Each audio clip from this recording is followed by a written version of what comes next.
reason I got into bikes was because it was to provide something that don't think it had been done yet.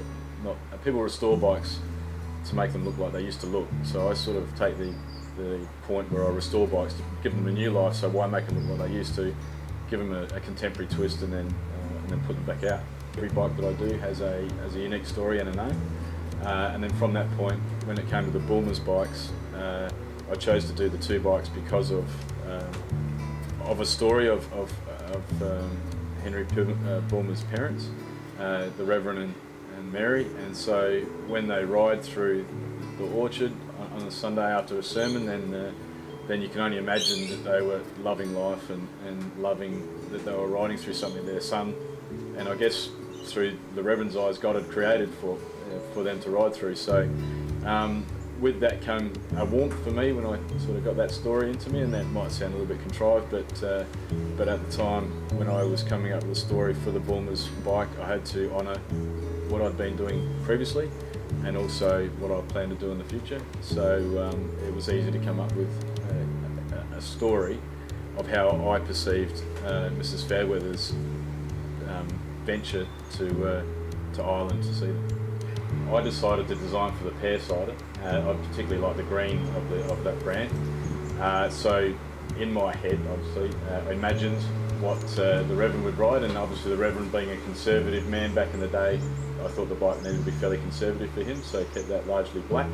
But Mary Bulmer was a bit of a socialite, as I understood, and so her bike could be a little bit more splendiferous, and so we've emblazoned that with a bit of gold.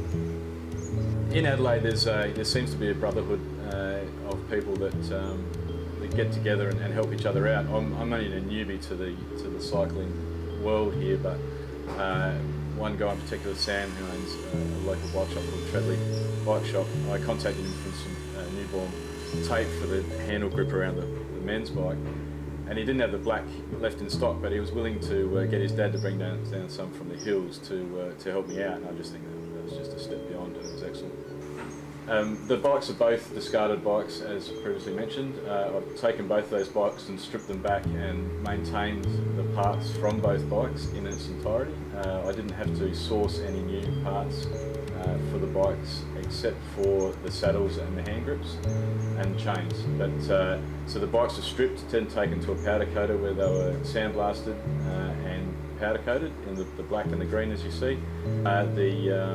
All the chrome parts on Reverend Charles were taken to the chrome plater and re-chromed, and the chrome parts were on Mrs. Bulmer's bike were then gold plated to complement her theme. From that point, the frames were then masked with the name of the bike as well as the Bulmer's branding, and then oversprayed by a spray painter, and then clear coated for that extra professionalism and to protect the integrity of the decals.